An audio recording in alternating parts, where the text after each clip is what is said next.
રિલાયન્સમાં વનતારા કેન્દ્રનું વડાપ્રધાન નરેન્દ્ર મોદીએ કર્યું વિધિવત ઉદ્ઘાટન. પીએમએ બાળસિંહને આપ્યો ખોરાક. રિલાયન્સમાં વનતારા કેન્દ્રનું વડાપ્રધાન નરેન્દ્ર મોદીએ ઉદ્ઘાટન કર્યું હતું. અંદાજે 2000 થી પણ વધુ વન્ય પ્રાણી પક્ષીઓનું ઘર સમાન વનતારામાં દેશ વિદેશના અનેક અલભ્ય પક્ષીઓ અને પ્રાણીઓનું રહેઠાણ છે. જામનગર નજીક આવેલા રિલાયન્સમાં વનતારા કેન્દ્રનું વડાપ્રધાન નરેન્દ્ર મોદીએ ઉદ્ઘાટન કર્યું હતું. અંદાજે 2000 થી પણ વધુ વન્ય પ્રાણી પક્ષીઓનું ઘર સમાન વનતારામાં દેશ વિદેશના અનેક અલભ્ય પક્ષીઓ અને પ્રાણીઓનું રહેઠાણ છે.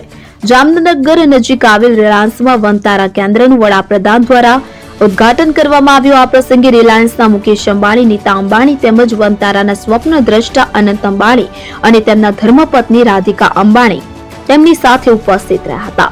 વનતારાની સમગ્ર મુલાકાત દરમિયાન પીએમ મોદીએ અનેક વન્ય પ્રાણીઓ સાથે તેઓનો સમય વિતાવ્યો હતો કે જેમાં તેઓએ હાથી, સિંહ, વાઘ, ચિત્તા, ફ્લેમિંગો સહિત અનેક પશુ પક્ષીઓ સાથે સમય વિતાવ્યો. બાળ પ્રાણીઓને તેમણે ખોરાક પણ તેમના હાથે આપ્યો હતો. સમગ્ર મુલાકાત દરમિયાન અનંત અંબાણી દ્વારા વડાપ્રધાન નરેન્દ્ર મોદીને અલભ્ય પ્રાણી પક્ષીઓ અંગે સવિશેષ માહિતી પૂરી પાડવામાં આવી હતી.